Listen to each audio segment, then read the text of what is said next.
दुनिया के वो अकीदतमंदान सरकार ताजुल औलिया जब दहलीज़ मुबारक पर कदम रखते हैं तो बड़े मुबारक तक हर एक कदम कदम पर दिल से ये सदा निकलती है कि हर गाम पर सजदे की तमन्ना है जबी को, हर गाम पर सजदे की तमन्ना है जबी को, ये किसका दरे नाज है, ये किसकी गली है।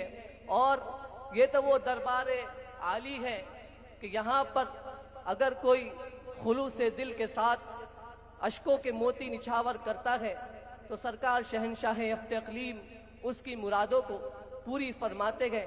और किसी शायर ने कहा कि आसमानों को हिला देते हैं ताजुल औलिया, आसमानों को हिला देते हैं ताजुल औलिया, जब दुआ को हाथ उठा देते हैं ताजुल औलिया।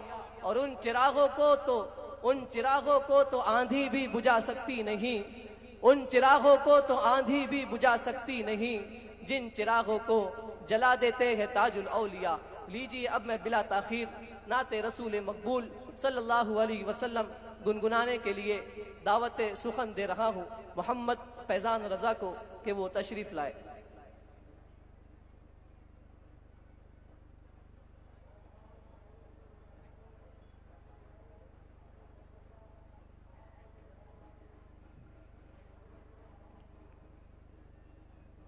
अस्सलामु अलैकुम वरहमतुल्लाहि वबरकातुहू। दुरूद पाक पढ़ अल्लाहुम्मा सल्ली अला सय्यिदिना शफ़ीना हबीबना मौलाना सल्लु अलैहि सलातु वस्सलामु अलैका या रसूलल्लाह सल्लल्लाहु।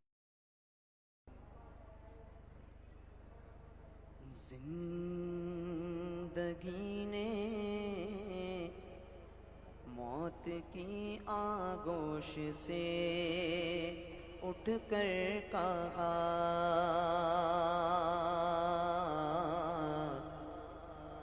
जिंदगी ने मौत की आगोश से उठकर कहा, जिंदगी ने मौत की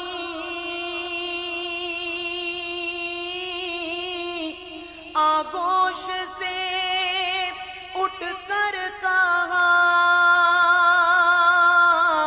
कि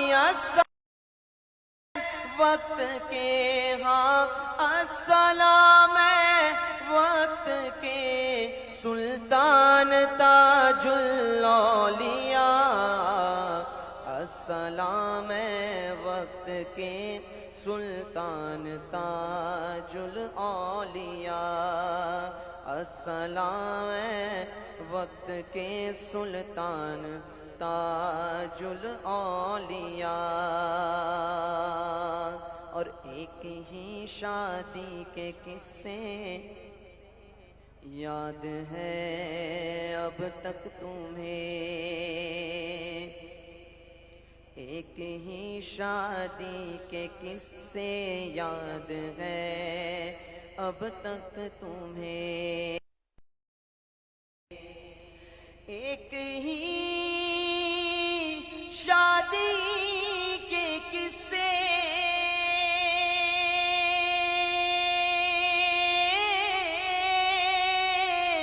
याद है अब तक तुम्हें। और रोज दुल्हा बनते हैं, हाँ रोज दुल्हा बनते हैं सरकार ताजुल औलिया, रोज दुल्हा बनते हैं सरकार ताजुल औलिया, रोज दुल्हा बनते हैं सरकार ताजुल औलिया।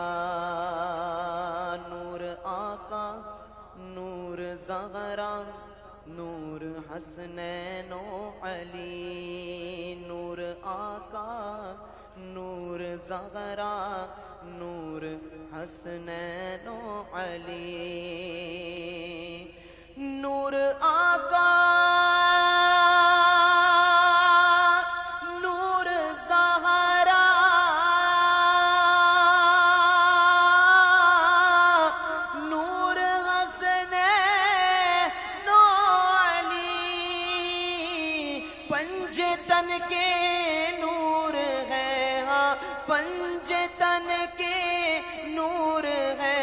सरकार ताजुल औलिया, पंजे तन के नूर है सरकार ताजुल औलिया।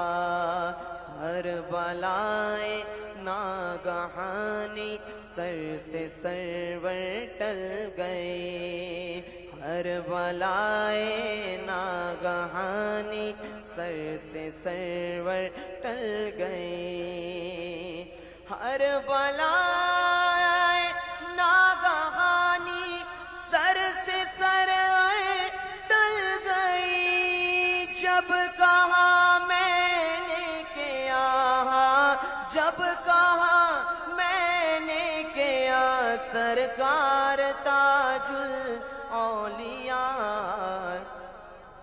नारे तकबीर, नारे रिसालत, उलमाए अहले सुन्नत, सरजमीन सरकार ताजुल औलिया।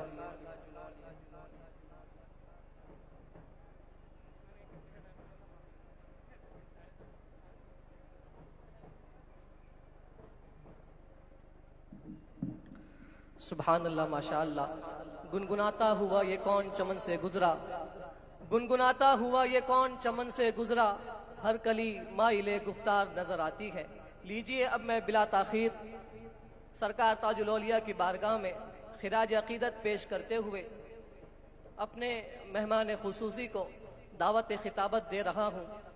सुने कि राज वालों के राज होते हैं, राज वालों के राज होते हैं, रंजो गम के इलाज होते हैं। राज वालों के राज होते हैं, रंजो गम के इलाज होते हैं। और ताज वाले तुम्हारे जेर कदम, ताज वाले तुम्हारे जेर कदम, ताज वालों के ताज होते हैं। और ताज वाले हैं, ताज वाले हैं, ताज देते हैं कल नहीं वो तो आज देते हैं। ताज वाले हैं, ताज देते हैं कल नहीं वो तो आज देते हैं। और मांगने का सलीका गर हो नजीर, मांगने का सलीका गर हो नजीर, दो जहां में वो राज देते हैं।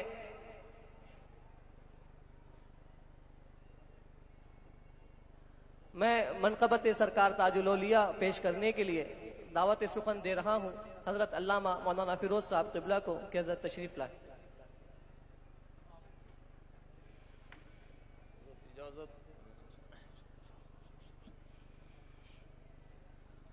अस्सलामु अलैकुम वरहमतुल्लाहि वबरकातुहू। दुरूद पाक पढ़ लें। अल्लाहुम्मा सल्लि अला सय्यिदिना मौलाना मुहम्मदिन व आलिहि वसहबिहि बारिक सल्लिम सलातु सलामुन अलैका या रसूलल्लाह सल्लल्लाहु अलैहि वसल्लम। मनक़बत सरकार ताजुल औलिया हुज़ूर शहंशाह इफ्तिख़ार की बारगाह में खिराज अक़ीदत है। बंद परवर सरवर सरकार ताजुल औलिया, बंद परवर सरवर सरकार ताजुल औलिया। हम शबीह हैदर करार ताजुल औलिया, बंद परवर सरवर सरकार ताजुल औलिया। फैज़ बटता है यहाँ अपने हो चाहे गैर हो, अपने हो चाहे गैर हो। फैज़ बटता है यहाँ अपने हो चाहे गैर हो, अपने हो चाहे गैर हो। फैज़ का दरिया तेरा, फैज़ का दरिया तेरा, दरबार ताजुल औलिया। बंद परवर सरवर सरकार ताजुल औलिया। जिनकी उल्फती मोमिनों के जान की भी जान है, जान की भी जान है वो आले सैयद अबरार ताजुल औलिया बंदा परवरी सरिवर सरकार ताजुल औलिया। और ये मेरे मुफ्ती आज़म ने कहा क्या ताज है, ये कहा क्या ताज है। हाँ वली है, हाँ वली है, और वली ये घर है ताजुल औलिया बंद परिवरी सरिवर सरकार ताजुल औलिया। एक निगाह अशरफ पे भी उनकी हो जाए फिरोज, उनकी हो जाए फिरोज। एक निगाह अशरफ पे भी उनकी हो जाए फिरोज, उनकी हो जाए फिरोज। 26वीं की रात और 26वीं की रात और दीदार ताजुल औलिया बंदा परिवरी सरिवर सरकार ताजुल औलिया। अस्सलाम वालेकुम।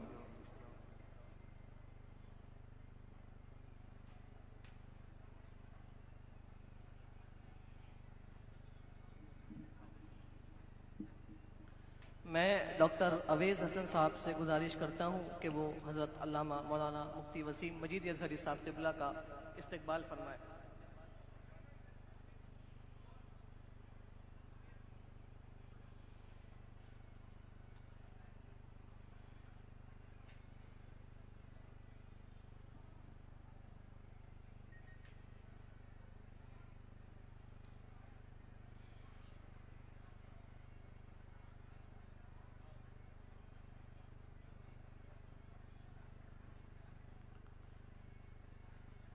नारे तकबीर, फैज़ान सरकार ताजुल औलिया, उलमाए अहले सुन्नत।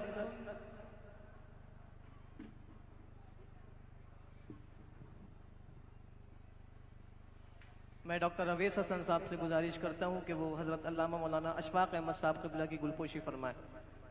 नारे तकबीर, नारे रिसालत, फैज़ान सरकार ताजुल औलिया, उलमाए अहले सुन्नत।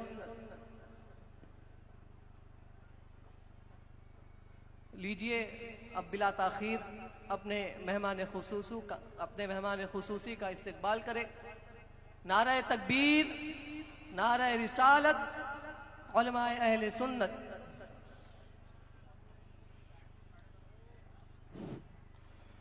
बिस्मिल्लाहिर्रहमानिर्रहीम व बिही नस्तईन। अस्सलामु अलैकुम व रहमतुल्लाहि व बरकातुहू। नहमदुहु व नुसल्ली व नुसल्लिमु अला सय्यिदिना रसूलिल्लाह सलवातु रब्बी व सलामु अलैहि व तहिय्यातु व बरकातुहू। अऊज़ु बिल्लाहि मिनश शैतानिर रजीम। बिस्मिल्लाहिर्रहमानिर्रहीम व ज़क्किरहुम बिअय्यामिल्लाह। सदक़ल्लाह। वक़ाल अर्रब्बुल मुहम्मद फ़ीमा नज़्ज़लहु अला मुहम्मद अम्मा यस्तहिक़्क़ुहु मुहम्मद इन्नल्लाह व मलाइकतहु युसल्लूना अलन नबी या अय्युहल्लज़ीना आमनू सल्लू अलैहि व सल्लिमू तस्लीमा। अल्लाहुम्मा सल्ली व सल्लिम व अज़्ज़िम व कर्रिम व शर्रिफ व बारिक व तअत्तफ व तलत्तफ व तहन्नन व तमन्नन व तफद्दल व तकर्रम अला अफ़्ज़ल मख़लूक़ातिक मुहम्मदिन व अला आलिहि। सलातुन व तहियतुन व सलामन अलैका सय्यदी अबुल क़ासिम या रसूल अल्लाह। सलवातु रब्बी व सलामुहु अलैका व तहियतु व बरकातुहु इलैक। याद रखिए, हम लोग बड़े सुलझे हुए लोग हैं, वक्त के पाबंद लोग हैं। जो वक्त हमें दिया गया है हमें उसका एहतराम करना चाहिए।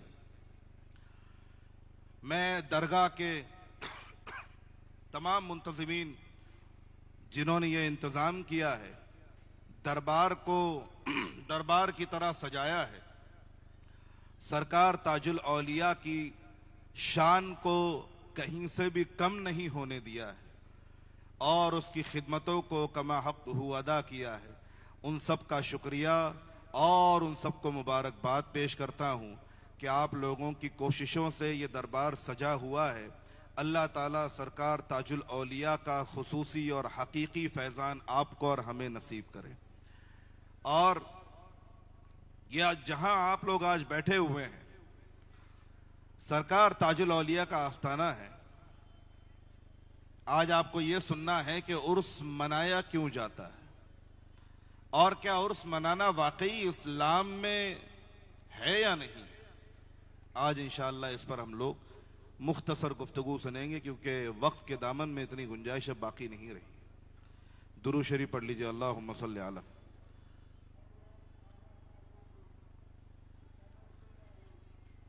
अल्लाह कुरान करीम में इरशाद फरमाता है, बिअय्यामिल्लाह, और मेरे बंदों को मेरे दिनों की याद दिलाओ। मेरे बंदों को मेरे दिनों की याद दिलाओ। वो दिन जिनकी याद दिलाने की बात हुई है, यहां उलमा बैठे हुए हैं, हजारों लोग लाइव सुन रहे हैं, सैकड़ों लोग यहां पर भी मौजूद हैं। अल्लाह ने कुरान में फरमाया कि मेरे बंदों को मेरे दिनों की याद दिलाओ। हजरत इब्ने अब्बास से जब पूछा गया कि वमा हिया अय्यामुल्लाह, अल्लाह ताला के दिन क्या हैं, तो आप फरमाते हैं तिलकल अय्यामुल्लती अनअमल्लाहु फीहा अला अब्दिन मिन इबादिही औ खस्सहु बिनिअमा। हजरत इब्ने अब्बास का यह फरमान याद रखे, फरमाते हैं कि कुरान में जो अल्लाह ने फरमाया है कि मेरे बंदों को मेरे दिनों की याद दिलाओ, यह हर वो दिन है जिस दिन अल्लाह ताला अपने बंदे को कोई खुसूसी नेमत अता फरमाता है, उस पर कोई खुसूसी करम करता है। अब आप कहेंगे भाई इंतकाल का दिन कौन सा करम है, दुनिया से जाना कौन सा करम होता है। तो यह करम आपके लिए ना सही मगर उनके लिए जरूर है जिनके कब्र में जाने के बाद जिनका हाल ये होता है, आज फूले न समाएंगे कफन में आसी, आज फूले न समाएंगे कफन में आसी, कि शबे कब्र है उस गुल से मुलाकात की रात। उनके लिए वो दिन, वो रात, वो वक्त बड़ी खुशी का मौका होता है।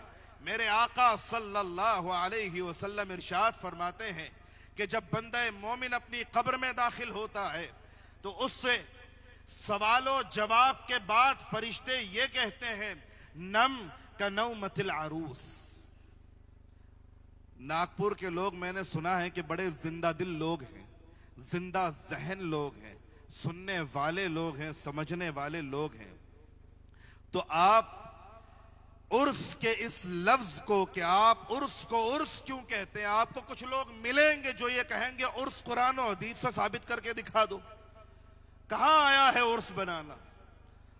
तो सबसे पहले तो हम लफ्ज उर्स की बात करेंगे कि ये हदीस में आया है या नहीं आया। तो बंदे मोमिन, बंदे काफिर की बात नहीं चल रही, बंदे मोमिन को जब फरिश्ते कहते हैं नम का नौमतिल अरूस, अब ऐसे सो जाओ जैसे शादी के बाद पहली रात में दुल्हन सोती है।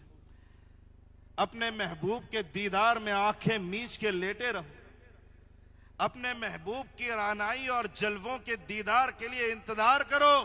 नम का नौमतिल अरूस, ये जो लफ्ज अरूस आया है इसका मतलब दुल्हन होता है, और लफ्ज अरीस का मतलब दूल्हा होता है।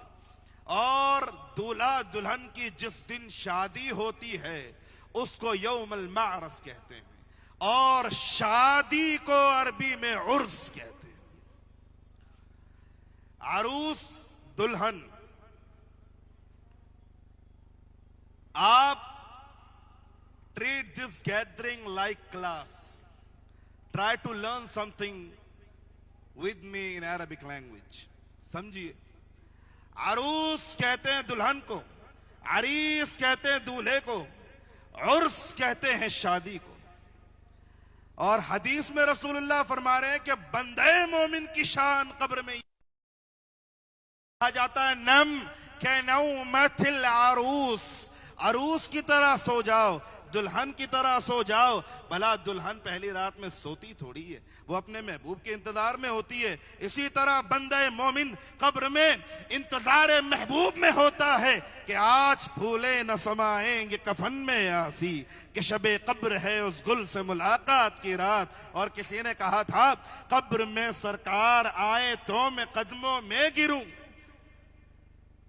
गर फरिश्ते भी उठाए उनसे मैं ये कहूं, अब तो पाए नाज से मैं ए फरिश्तों क्यों उठूं, मर के पहुंचा हूं यहां इस दिलरुबा के वास्ते। तुम कब्रों को हल्के में मत लो। उर्स की दलीलें सुनना है, अभी तो दलीलें शुरू हुई, अब तो सुनते चलो।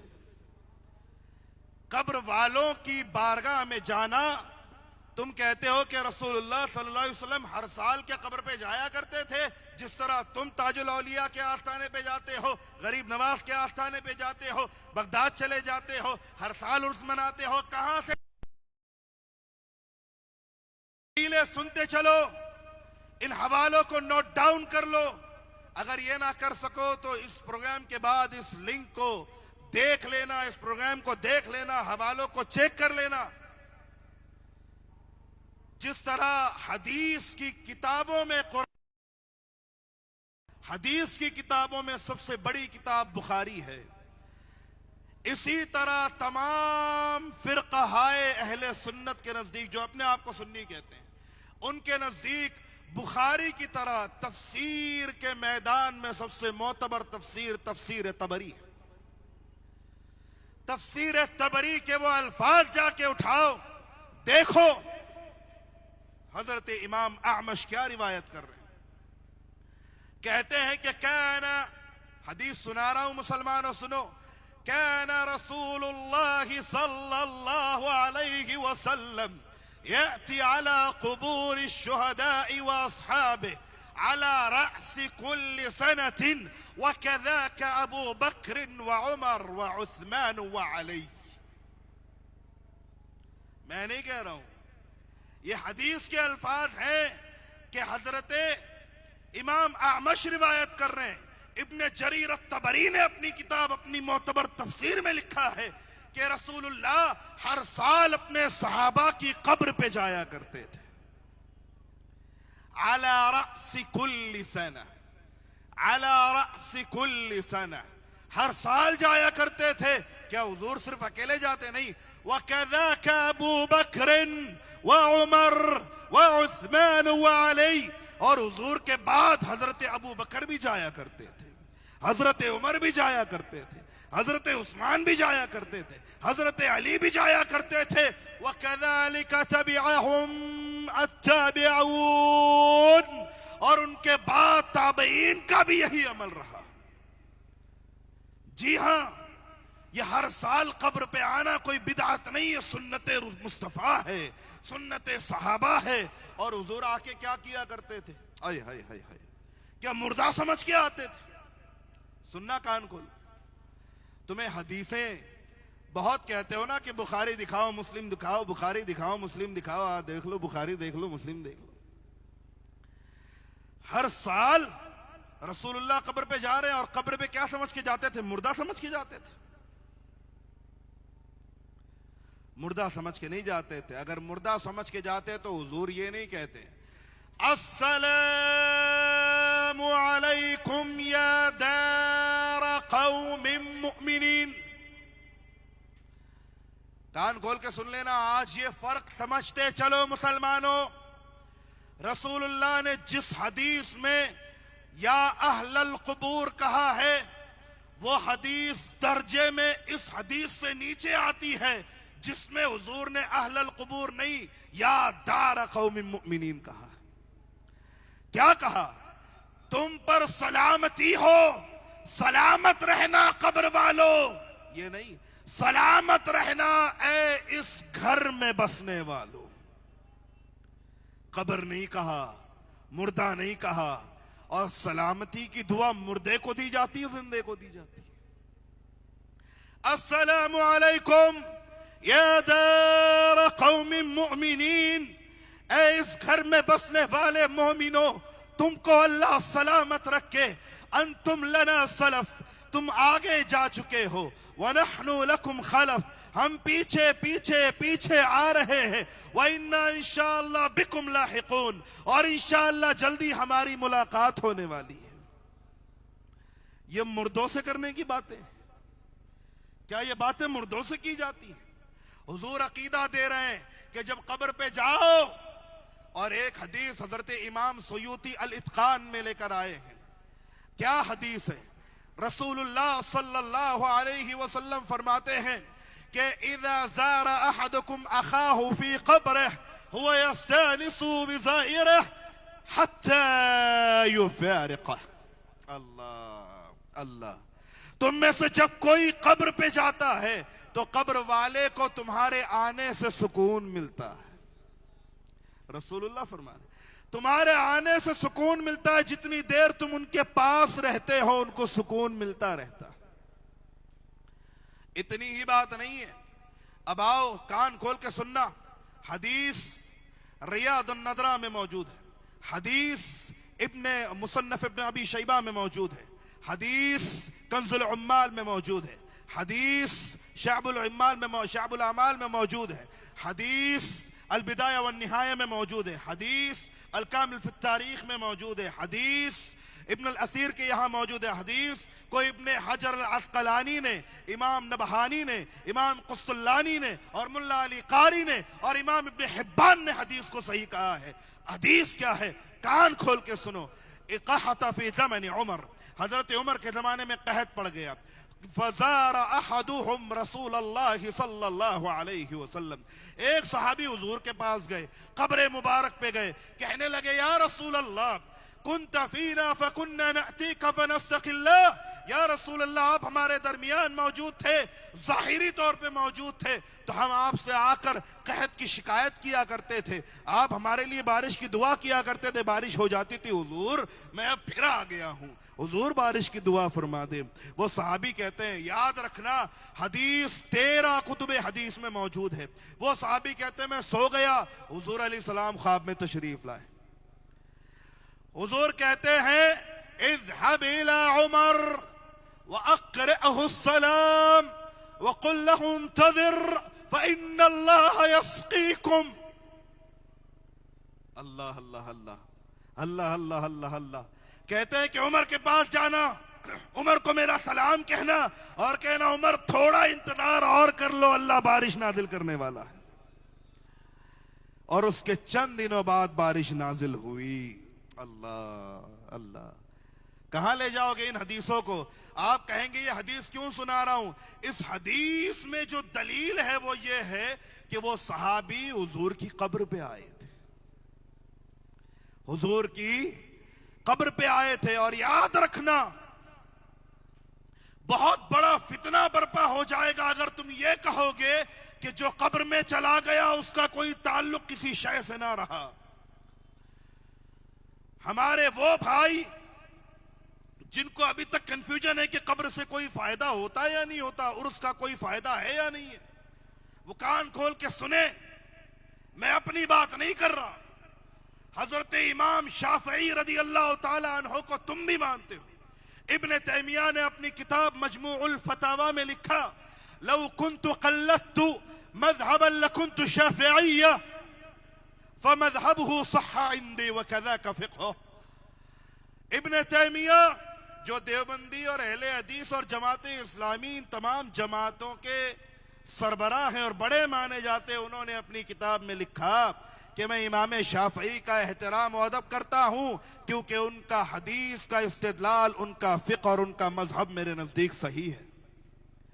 वो इमाम शाफई क्या कह रहे हैं सुनो। कहते हैं कि इज़ा नाबतनी नाइबा व अरदतनी हाजा अतैतु क़ब्र नुअमान इब्न साबित फसल्लैतु रकअतैन व सअलतु अल्लाह हाजती फक़ुदियत ली। सुनो कान खोल के, इमाम शाफई कहते हैं कि जब भी मुझे कोई हाजत पेश आती, परेशानी खड़ी होती, तो मैं हजरत इमाम आजम नौमान बिन साबित की कब्र पे आता, 2 रकत नमाज पढ़ता, अल्लाह से अपनी हाजत मांगता, अल्लाह उनकी बरकत से मेरी हाजत पूरी फरमा देता था। ये इमाम शाफई का कौल है। और यही नहीं, मैंने बगदाद देखा है, मैंने कासिमिया देखा है, आजमिया देखा है, करबला देखा है, नजब देखा है। इमाम शाफई कहते हैं इन क़ब्र मूसल काज़िम तिर्याक़ुम मुजर्रब लिस्तिजाबति दअवात। ये इमाम शाफई का फरमान है कि हजरत मूसा कासिम की कब्र दुआओं के कबूल होने के लिए मुजर्रब जगह है। वहां जाया करो, दुआएं मांगा करो। ये सारे उम्मत के बड़े बड़े रहनुमा, ये सहाबा जो रसूलुल्लाह की कब्र पे जा रहे हैं, अरे इन तमाम चीजों को छोड़ दो। आओ तुम्हें सही इब्ने हिब्बान की वो हदीस सुनाता हूं जिसमें हजरत अबू अय्यूब अंसारी रसूलुल्लाह की कब्र पे आए हैं। फवदअ रअसहु अला क़ब्रे फअख़ज़ यबकी, हुजूर की कब्र पे आए, कब्र पे सर रखा, रोने लगे। फ़क़बज़हु मरवान इब्न अल-हकम मिन खलफ़े, फिर हजरत अबू अय्यूब अंसारी को पीछे से मरवान बिन हकम ने पकड़ के खींचा। जैसे ही आप पलटे देखा तो उसने देखा अरे ये तो सहाबी रसूल है। तो मरवान बिन हकम कहता है हजरत अबू अय्यूब अंसारी से, मा तस्ना, क्या कर रहे हो यहां पर? कान खोल के सुनना नागपुर के मुसलमानों, ताजुल औलिया के मानने वालों, सहाबी का जवाब सुनो। हदीस इमाम हाकिम के यहां सही है, इब्ने हजर के यहां सही है, इब्ने हिब्बान के यहां सही है। सही हदीस के अल्फाज सुना रहा हूं। कहते हैं हजरत अय्यूब अंसारी कहते अतैतु रसूलल्लाह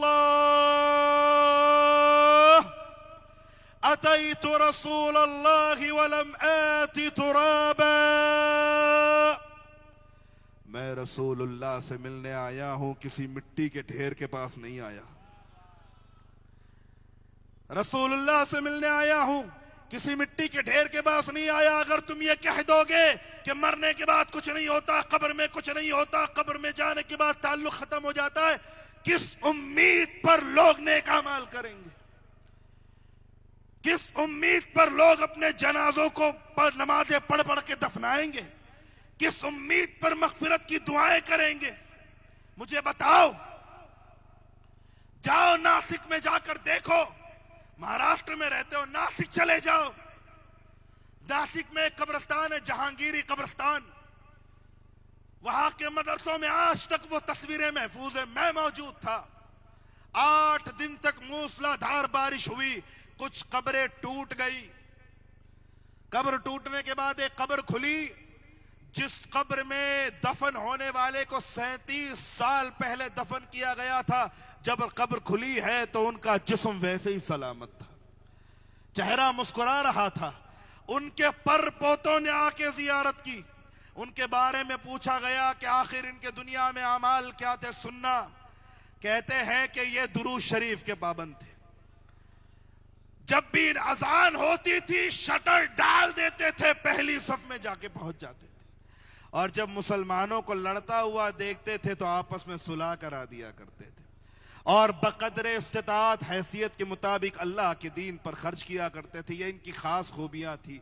और दुनिया से जाने के बाद अल्लाह ने क्या तोहफा इनायत फरमाया।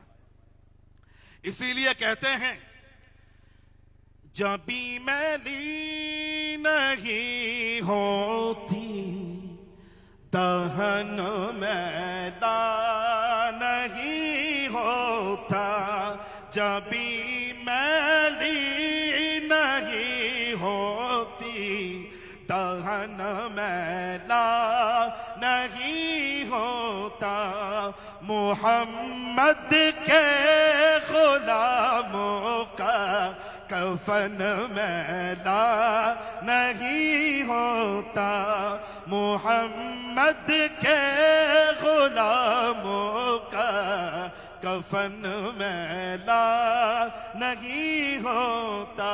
शर्त यह है कि तुम हकीकी गुलाम बन जाओ, वाकई में गुलाम बन जाओ। एक बार मान के तो देखो, उनको पहचान के तो देखो, अपनी जाने उन पर निसार तो करके देखो, उनकी सुन्नतों में ढल कर तो देखो। कसम खुदा की तुम इस दुनिया में भी मौजूदा देखोगे, कब्र में भी मौजूदा देखोगे, और कयामत के दिन भी उनकी रहमतों के साए में रहोगे। ये जो आस्ताना आबाद है, ये इन्हीं खिदमतों का नतीजा है। ये सरकार ताजुल औलिया है जिनकी पूरी जिंदगी उठाकर देखना, आपको पता है ये किसके बेटे हैं? ये इमाम हसन के बेटे हैं। किसके बेटे हैं?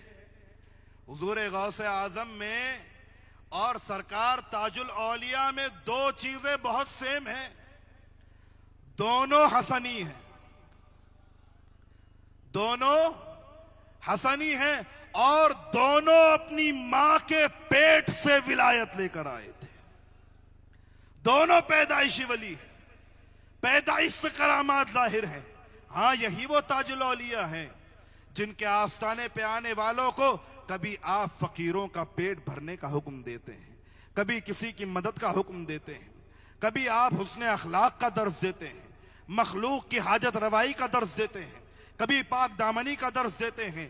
ताजुल औलिया की यही खास खुसूसियात थी जिनकी वजह से कभी भी इनकी सोहबत में रहने वालों को अल्लाह ने महरूम करम नहीं किया, और जितने लोग आपके इरशाद पर उस वक्त अमल करते रहे, अल्लाह ने सबको एक एक करके विलायत की मसनद पे फाइज कर दिया। आप देख लीजिए उठाकर तारीख। हाँ, ये वही ताजुल औलिया है जिनके उर्स में तुम आते हो, मगर उर्स में आने का हक कब अदा करते हो? उर्स में आया क्यों जाता था? रसूलुल्लाह कब्र पे जाने का हुक्म क्यों देते थे? आका अलैहिस्सलाम फरमाते हैं, फज़ूरूहा फ़इन्नहा तुज़हिदुकुम फ़िद दुनिया व तुज़क्किरुकुमुल आखिरा। उर्स में आने का मकसद यह था कि तुम दुनिया में परहेजगार बन जाओ और आखिरत में जन्नत के हकदार बन जाओ। ये रसूलुल्लाह ने वजह बयान की है कि तुम कब्रों पे इसलिए जाया करो ताकि दुनिया में तुम्हारे अंदर नेकी का जज्बा पैदा हो, तकवा और तहारत पैदा हो। अगर ताजुल औलिया के आस्थाने पर आने के बाद भी हराम की नफरत दिल में पैदा नहीं हुई, तुम्हारा आना बेकार हो गया। नेकियों का जज्बा पैदा नहीं हुआ, तुम्हारा आना बेकार हो गया। इनकी बारगाह में आने के बाद भी मखलूक के लिए दिल में दर्द पैदा नहीं हुआ, तुम्हारा आना बेकार हो गया। अगर इनकी बारगाह में आने के बाद भी कुरान की मोहब्बत दिल में पैदा नहीं हुई, तुम्हारा आना बेकार हो गया। अगर इनके पास आने के बाद भी अगर अल्लाह से ताल्लुक मजबूत ना हो पाया तो तुम्हारा आना बेकार हो गया। तुम्हारा यहां आना उसी वक्त कामयाब था जब तुम इनकी तालीमात पर अमल करते। सरकार ताजुल औलिया का एक फरमान याद करो। वक्त बड़ा तंग है, वरना कसम से अभी तकरीर तो शुरू भी नहीं हुई, अभी तो मैंने बोलना सिर्फ शुरू किया। सरकार ताजुल औलिया का वो फरमान याद करो, हाउजी बाबू हमारे बच्चे किसी मैदान में नहीं हारते। ऐ मुसलमानों, ऐ ताजपुर के गयूर मुसलमानों, आओ मैं कुरान तुम्हारे हाथ में देता हूं। इस स्टेज पर कुरान हाथ में लेकर कुरान पर हाथ रख के ये कह के दिखाओ कि वाकई तुम इस लायक हो कि सरकार ताजुल औलिया तुम्हें हमारा बच्चा कहकर पुकारे। कुरान हाथ में रखकर कहना कि वाकई मैं कुरान की कसम खा के कहता हूं कि मैं सरकार ताजुल औलिया का बच्चा होने के लायक हूं। ताजुल औलिया कह रहे हैं हमारे बच्चे किसी मैदान में नहीं हारते, तुम हार रहे हो, तुम जलीलो खार हो रहे हो, तुम पर मुसीबतें उतर रही हैं, तुम्हारी इस्मत दरी की जा रही है। हां, तुम नौ के नेजा पे रखे जाने के लिए तैयार किए जा रहे हो। क्यों? क्योंकि तुम हमारे बच्चे वाली कैटेगरी में नहीं आते। ना वो तकवा है, ना वो तहारत है, ना वो पाकीज़गी है। दुनिया से बिल्कुल बेरगबत हो गए हो, दुनिया में ही रगबत हो गई, दीन से बिल्कुल बेरगबत हो गए हो। तुम्हें पता है, अरे ये नागपुर शहर इतना मेंटली डिस्टर्ब हो गए हो, इतना गुस्सा तुम्हारे अंदर भर चुका है, इतनी नफरतें एक दूसरे के ताल्लुक से है। सरकार ताजुल औलिया जब जाहिरी तौर पर दुनिया में थे, याद करो उनके दरबार में आके बैठने वाला हिंदू भी होता था, सिख भी होता था, ईसाई भी होता था, मुसलमान भी होता था। उसके मजहब पे नजर नहीं होती थी, उसकी मुश्किल पे नजर होती थी। आया क्यों है, चाहता क्या है, क्या चाहता है, तकलीफ क्या है, बस किसी तरह इसकी तकलीफ पूरी कर दूं। औलिया का ये अंदाज देखो और एक वो अंदाज देखो जो रसूलुल्लाह का है। सरकार तशरीफ फरमा है, बैठे हुए हैं, एक यहूदी आता है, कहता है या रसूल अल्लाह, एक मुसलमान ने मेरा हक मार लिया है और चाहता है कि आपसे फैसला करवा ले। हुजूर ने कहा ले आओ। सरकार ने फैसला फरमाया, फैसला यहूदी के हक में चला गया। वो जाता है, हजरत उमर फारूक से मिलता है, कहता है कि अरे उमर, इस यहूदी का फैसला आप कर दीजिए। अल्लाह के रसूल ने तो यहूदी के हक में फैसला कर दिया, गैर मुस्लिम के हक में फैसला कर दिया। हजरत उमर जलाल में आ जाते हैं, कहते हैं कसम खुदा की, अगर मुसलमान के खून की इज्जत का एहतराम मेरे दिल में महफूज ना होता तो मैं रसूलुल्लाह के फैसले पर उंगली उठाने वाले की गर्दन उड़ा देता। अगर रसूलुल्लाह ने इस गैर मुस्लिम के हक में फैसला किया है तो वही हक है। इस्लाम कभी ना इंसाफी नहीं सिखाता, कभी ना इंसाफी नहीं सिखाता। दरबार ताजुल औलिया में आने वाला, दरबार ताजुल औलिया में आने वाला ओवैस भी उतना ही खुश नसीब है जितना रमेश खुश नसीब है। उसकी उतनी ही हाजतें पूरी होती है जितनी ओवैस की पूरी होती है। ईमान का बाब और है, ईमान की खुश नसीबी खुशबख्ती वो अलग चीज है। हाजतें पूरी करने के सिलसिले में आपको बुजुर्गों की बारगाह में कभी तफरका नहीं मिलेगा। और कैसे मिल सकता है, कैसे मिल सकता है? ये ताजुल औलिया पता है आपको किसके बेटे? मैंने बताया इमाम हसन के बेटे। किसके बेटे? बोलो जरा बुलंद आवाज से। हसनी है, हसनी इमाम हसन के बेटे हैं। और कैसे बेटे हैं? आय हाय हाय।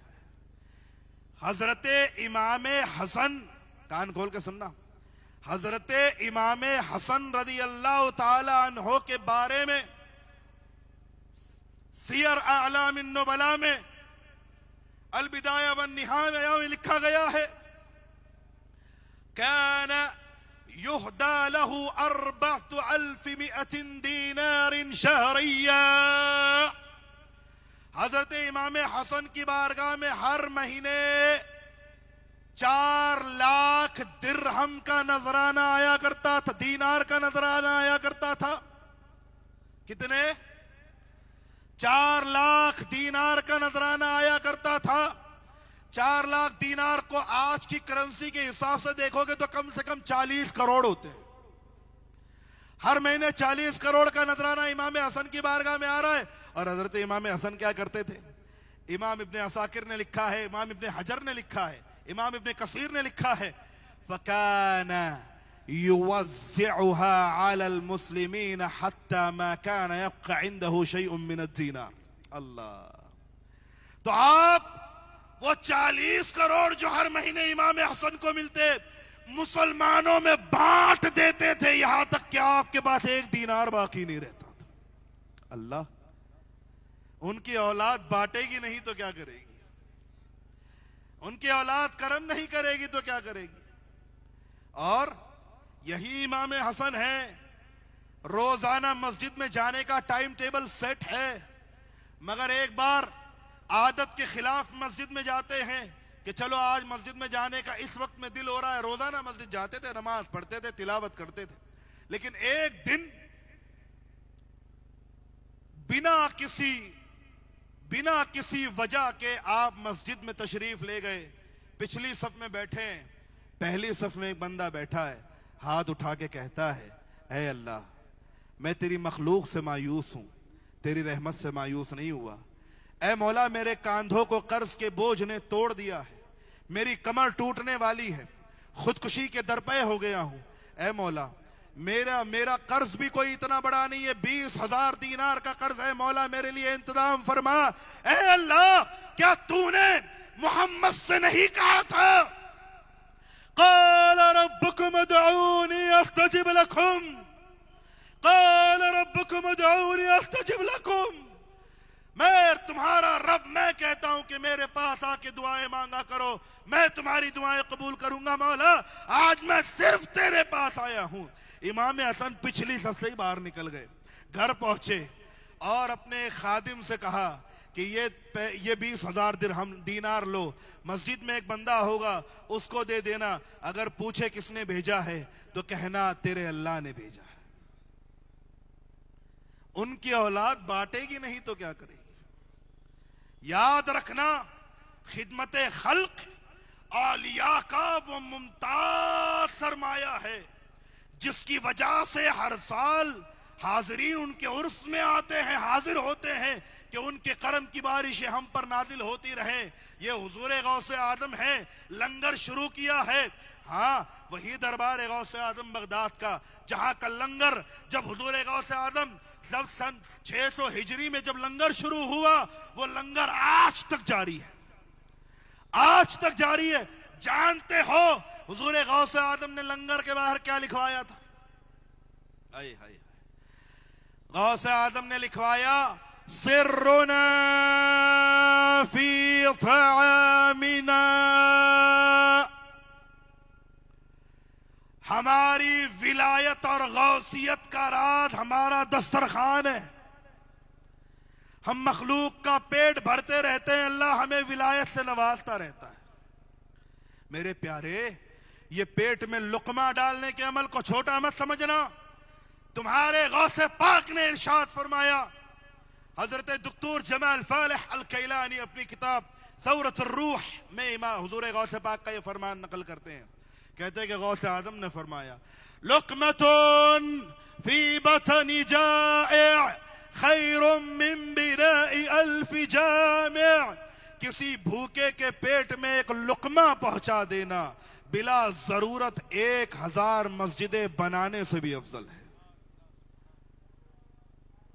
भूखे के पेट में लुकमा पहुंचाना, यह औलिया अल्लाह की तालीमात, यह औलिया की तालीमात, ये बुजुर्गों की तालीमात,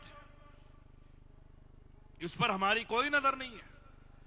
हम आते हैं पिकनिक की तरह, यहां घूमते हैं, अपनी जात पे खर्च करते हैं, चले जाते हैं।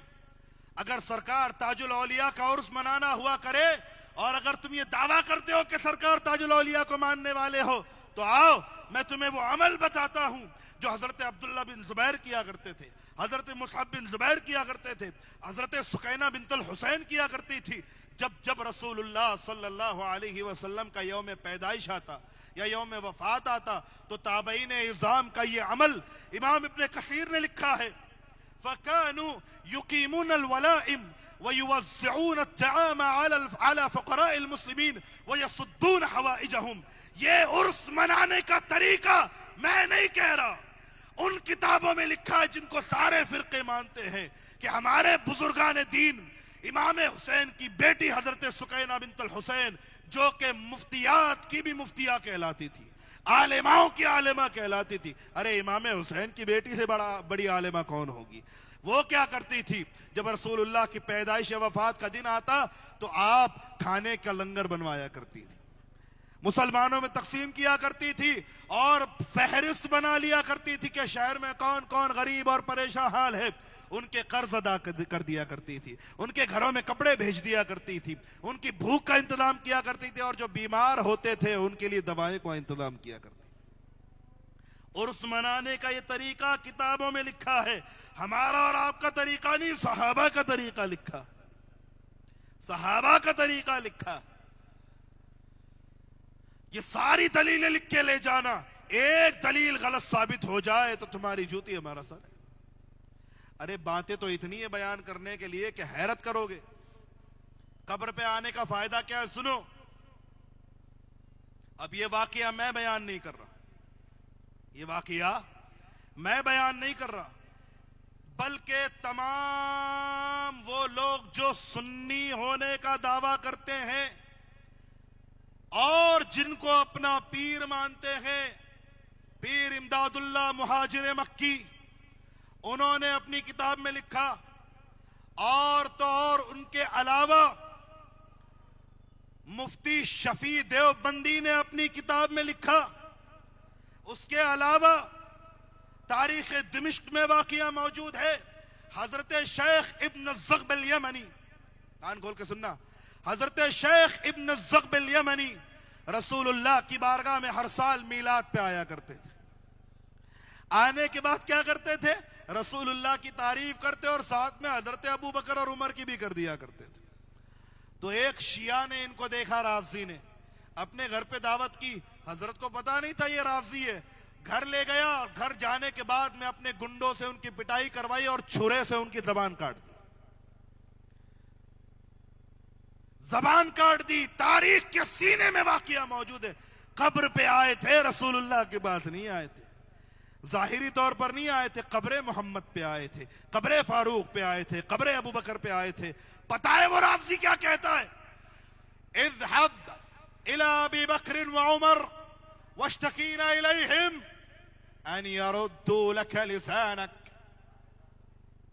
अल्लाह, जा जिस उमर और जिस अबू बकर की तारीफ करता है उनसे जाके बोल तेरी जबान तुझे वापस लौटा दे। कटी हुई जबान लेकर सरकार के रोजे पे हाजिर होते हैं, रोते हैं, कहते हैं सरकार आपकी मदद करने आया था, आपके प्यारों की मदद करने आया था, ये हो गया। रोते हुए दिल से अर्ज की, इलाज करवाया, रात में सोए तो ख्वाब में आका अलैहिस्सलाम तशरीफ लाए। साथ में हजरत अबू बकर और उमर है। हुजूर अबू बकर और हजरत उमर को हुक्म देते हैं कि इनकी जबान इनके मुंह में रख दो। जबान मुंह में रखते हैं, फजर की अजान होती है, उठते हैं तो देखते हैं कि जबान सलामत है। उसके बाद कान खोल के सुनना मुसलमानों, अगला साल आता है, फिर मदीने आते हैं, फिर सरकार की बारगाह में मीलाद पढ़ते हैं, फिर हजरत अबू बकर की तारीफ करते हैं, फिर हजरत उमर की तारीफ करते हैं। एक बंदा आता है, फिर दावत देता है। लिखा है तारीख किसी ने, आप उसके साथ जाते हैं, जाने के बाद डर जाते हैं कि यार ये तो वही घर है। वो बच्चा कहता है कि डरिए मत, अल्लाह के वास्ते आपको हजरत अबू बकर उमर का वास्ता, अंदर आ जाइए। अंदर ले जाता है, खाना खिलाता है बहुत आला किस्म का। उसके बाद घर के पीछे लेकर जाता है, कहता है ये दरख्त पे बंदर देख रहे हैं? कहा हाँ।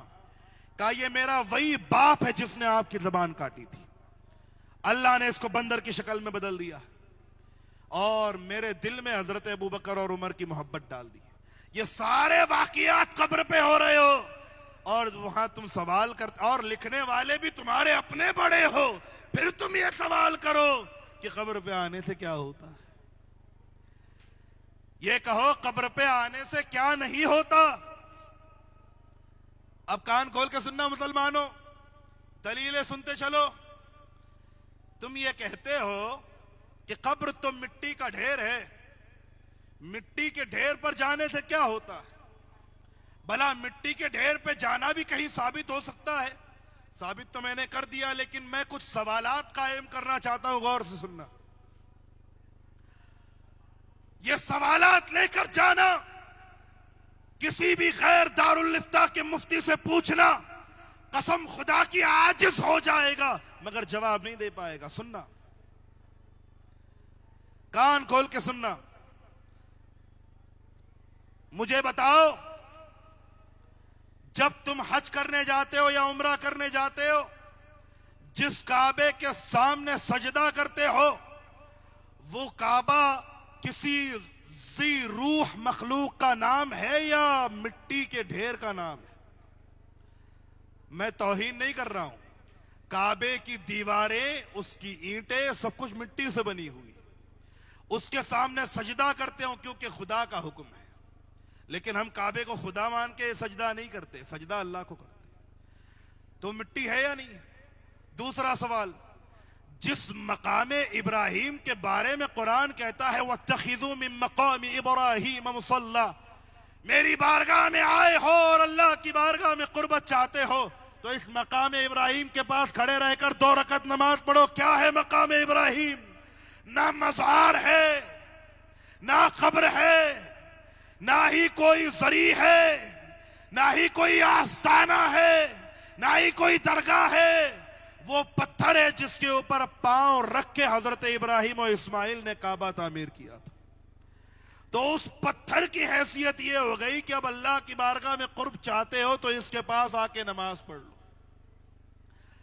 एक पत्थर की हैसियत बढ़ सकती है अगर उसकी इज्जत बढ़ा दी जाए। अब हदीस सुनो, हदीस भी मुस्लिम शरीफ की है, इब्ने हिब्बान की है, हाकिम की है। रसूलुल्लाह काबे का तवाफ कर रहे हैं, कहते ऐ काबा कसम अल्लाह की इन्नका लअअज़म हुर्मतन इंदल्लाह, अल्लाह के आए काबा तेरा मकाम बड़ा है, ऐ काबा तू बड़ी इज्जत वाला है, ऐ काबा तू बड़ी अजमत वाला है। लेकिन कसम खुदा की जिसके कब्जे में मोहम्मद की जान है, तुझसे ज्यादा इज्जत अल्लाह की बारगाह में मेरे उम्मत के मोमिन की है, मेरे उम्मत के मोमिन की। और फिर उम्मत का मोमिन भी हो, मुत्तकी भी हो, परहेजगार भी हो, वली भी हो, नवाजने वाला भी हो और ताजुल औलिया हो, वलियों का ताज हो, मुफ्तियों का भी सरबराह हो, आलिमों का भी सरबराह हो, अहले कश्फ का भी सरबराह हो, मोमिन भी हो और मोमिन बनाने वाले नबी का बेटा भी हो, तो उसके फजलो करम और उसके मर्तबे का अंदाजा लगाओ। रसूलुल्लाह कहते काबे से बड़ा मर्तबा मेरी उम्मत के आम मोमिन का है। सही हदीस है। और तुम कंपेयर करते हो कि इनकी कब्र पे आने से क्या होगा, ये कब्र उस मर्द मोमिन की है जिसे रसूलुल्लाह ने काबे से अफजल बताया है। अंदाजा लगाओ। और मुसलमानों, जिस हजरे अस्वद को चूम के तुम ये उम्मीद करते हो कि उसने तुम्हारे गुनाह मिटा दिए होंगे, वो भी एक पत्थर है। मकामे इब्राहिम एक पत्थर है, काबा एक पत्थर की तामीर है। ये तीन पत्थर जिनको तुम मुकद्दस मान के चल रहे हो, इनमें किसकी रूह है, किसका मकाम है, किसकी मजार बनी हुई? हम तो फिर भी मजार होने की बुनियाद पे इसको आस्ताना कहते हैं कि मर्द मोमिन यहां लेटा हुआ है, कब्र पे हाजिरी की सैकड़ों हदीसें मौजूद है। तो ये एतराजात अपने दिमाग से खत्म कर दो, ये शैतान का वसवसा है। सहाबा का अमल हदीस से साबित है, रसूलुल्लाह का अमल सहाबा की कब्रों पे जाने का साबित है, ताबईन का अमल कब्रों पे जाने का साबित है, उर्स के शराइत अक़वाले सहाबा और अक़वाले ताबईन से साबित है। तुम ये नहीं कह सकते कि हदीस से साबित नहीं है। मुसलमानों, आज नियत करो कि उर्स में आओगे मगर हमेशा शरीयत के दायरे में आओगे इंशाअल्लाह। ताजुल औलिया के मकाम और मर्तबे को समझ के आओगे इंशाअल्लाह। और याद रखना, अगर तुम अपनी बीवी को गालियां देते हो, अगर अपने भाई से छोटी छोटी बातों पे ना इत्तेफाकियां करते हो, भाई और बहन का हक मार के समझते हो कि अल्लाह के वली की बारगाह में हाजिरी करने से कुछ हो जाएगा, कसम खुदा की कुछ नहीं होगा। दुरूद शरीफ पढ़ लीजिए बुलंद आवाज से, अल्लाहुम्मा सल्ली अला मुहम्मद व आलिहि व इत्रती बिअदद कुल्ली मालूमिन लका सलातु व सलामन अलैका या रसूल अल्लाह सल्लल्लाहु तआला अलैहि वसल्लम। हम इस आस्ताने पर हुस्न अखलाक का दर्स लेने आए, खिदमत खल्क का दर्स लेने आए, औलिया इकराम की अजमत और उनकी तकद्दुस का दर्स लेने आए। अगर आप कान खोल के सुनना, रसूलुल्लाह फरमाते हैं अगर तुम अपने मोमिन भाई को गलती करने के बाद माफ ना कर सको तो कयामत के दिन हौज़े कौसर पे मुझे अपना मुंह मत दिखाना। भाई का हक मार के मजार पे आते हो, समझते हो कि बख्श दिए जाओगे, नहीं होगा। जमीने हड़प के मजार पे आते हो, समझते हो बख्श दिए जाओगे, नहीं होगा। सूद का, ब्याज का, सट्टे का कारोबार करके मजार पे आते हो, समझते हो बख्श दिए जाओगे, नहीं होगा। नशा करके मजार पे आते हो, समझते हो बख्श दिए जाओगे, नहीं होगा। ये नागपुर शहर अमानत है ताजुल औलिया की। केरला जैसी स्टेट में, पूरी स्टेट में इतने मर्डर एक साल में नहीं होते जितने इस शहर में एक साल में हो जाते हैं। तुम इतने गुस्से में क्यों हो?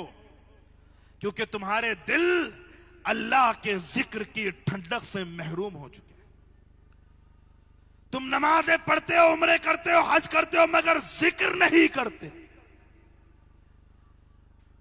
यमन के एक बहुत बड़े बुजुर्ग ने कहा कि जब हिंदुस्तान में फितने बढ़ जाए, जान की अमान ना मिले, तो केरला की तरफ चले जाना। केरला को खैरुल्लाह कहा जाता है। क्या कहा जाता है? इसका नाम खैरुल्लाह था, अल्लाह की खैर। बाद में केरला केरला केरला हो गया। क्यों कहा जाने के लिए? इसलिए कहा कि आज भी पूरे हिंदुस्तान पे नजर डाल लो और केरला को देख लो, तुम्हें आज भी वहां अमन व अमान और शांति नजर आएगी, मोहब्बत नजर आएगी, इत्तेहाद नजर आएगा, इत्तेफाक नजर आएगा। मुसलमानों के दरमियान तुम्हें बहुत सुकून और इत्मीनान का माहौल नजर आएगा। क्यों? रसूलुल्लाह हजरते अलवी अल हद्दाद अल मालिकी के ख्वाब में आकर कहते हैं, क्योंकि उस जमीन पर जिक्र व अस्कार की कसरत हो रही है, जिक्र अस्कार की कसरत हो रही है। वहां हर घर में कुरान भी पढ़ा जाता है, हदीस का खत्म भी किया जाता है, लोगों को जितना आता है उतना पढ़ते। हर घर में 3-3, 4-4 घंटे रोजाना वजीफे पढ़े जाते हैं। हमारे और आपके घरों में क्या होता है? हर नमाज के बाद में 3 मरतबा आयतुल कुर्सी पढ़ने कह देता हूं तो लोग कहते 3 बार आयतुल कुर्सी। तुम्हारे दिलों पे जब अल्लाह का जिक्र बोझ बन जाए, कान खोल के सुनना, तुम्हारे दिलों पे जब अल्लाह का जिक्र बोझ बन जाए तो अल्लाह तुम्हें जमीन पर बोझ बना देता है और लोग तुम्हें वही बोझ समझकर मिटाने की कोशिश करते हैं। तुम आज भी अल्लाह के जिक्र को आम करना शुरू करो, नमाजों की पाबंदी शुरू करो, अपने घरों को कुरान की तिलावत से सजाओ।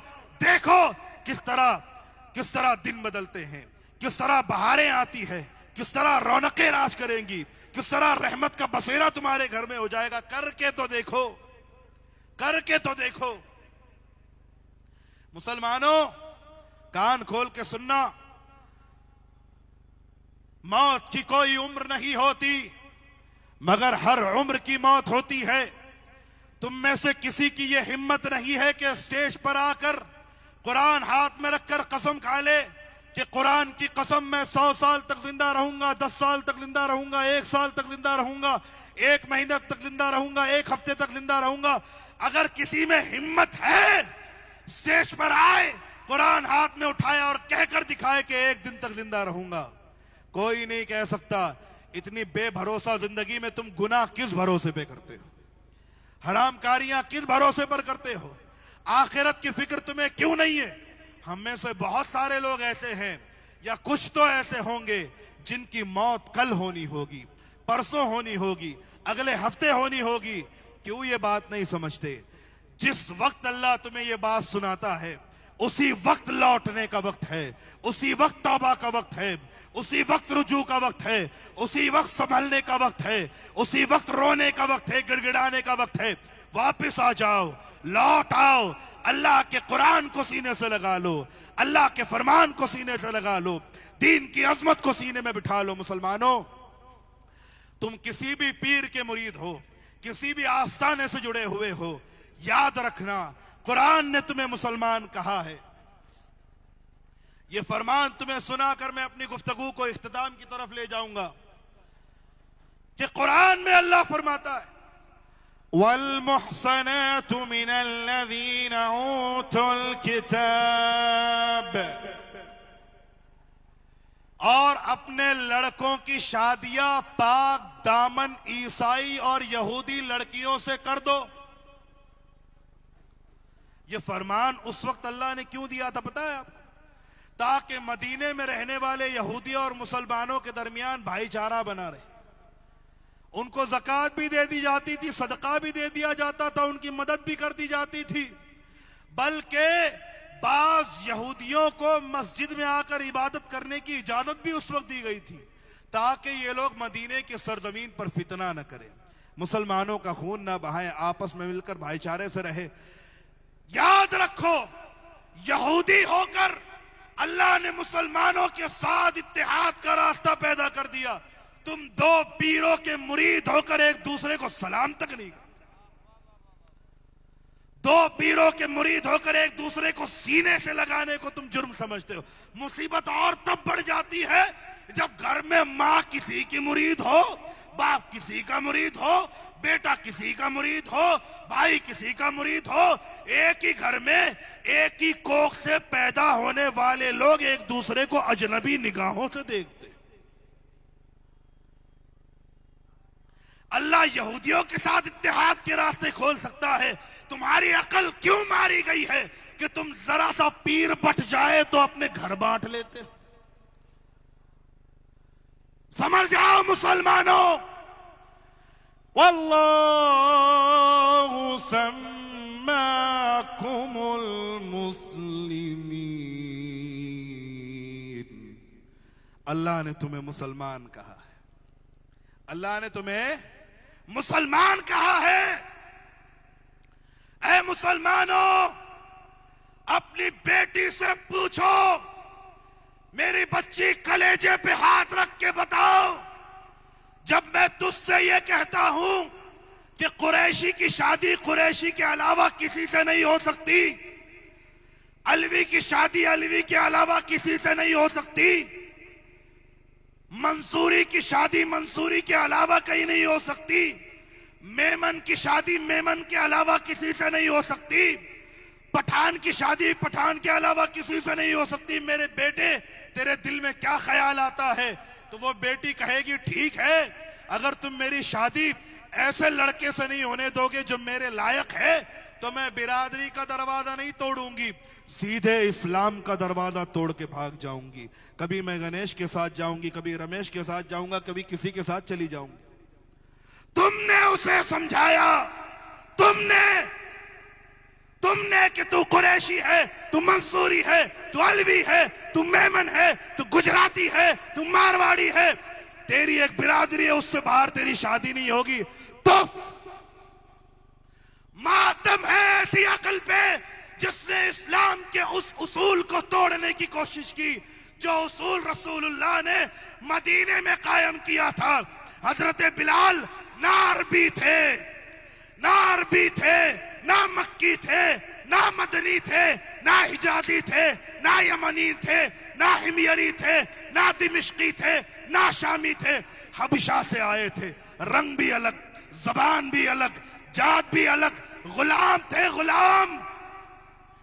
लेकिन जब दामने मुस्तफा में आ गए हैं तो मुस्तफा ने हाथ उठाकर कहा है मदीने में, कौन है जो मेरे बिलाल से अपनी बेटी की शादी करेगा? कौन सी बिरादरी देखी? कौन है जो मेरे बिलाल से अपनी बेटी की शादी करेगा? सब खामोश कि ये तो अरबी भी नहीं है, मक्की भी नहीं है, मदनी भी नहीं है, यमनी भी नहीं है, गुलाम था मक्के में, मदीने में आया है, हम अपनी बेटियों की शादी कैसे कर दे? उसके बाद मेरे आका फरमाते हैं, समिअतु दबीबन अली बिलाल फिल जन्ना। कौन है जो अपनी बेटी की शादी मेरे बिलाल से करेगा? मैंने बिलाल के कदमों की आहट को जन्नत में सुना है। जन्नती से शादी करो, यह मत देखो कि वो कुरैशी है, मंसूरी है, मेमन है, मारवाड़ी है, गुजराती है, मुसलमान है, बस काफी है। उसके बाद सहाबा कहते हैं, या रसूल अल्लाह, हमारी जाने बेटियां आप पे कुर्बान, बिलाल से पूछिए एक से शादी करेंगे या चार से करेंगे? अगर बिलाल जन्नती है तो हमें अपनी बेटी के लिए जन्नती शौहर चाहिए, इससे ज्यादा कोई कंडीशन नहीं है। Oh my beloved Muslim, where are you from your religion? Where are you from your fundamentals? Where are you from your responsibility in your religion? Why you cannot feel that spirit Rasulullah sallallahu alayhi wa sallam were feeling that? Why? What will you say when you be standing among Allah subhanahu wa ta'ala, in front of Allah subhanahu wa ta'ala? Why?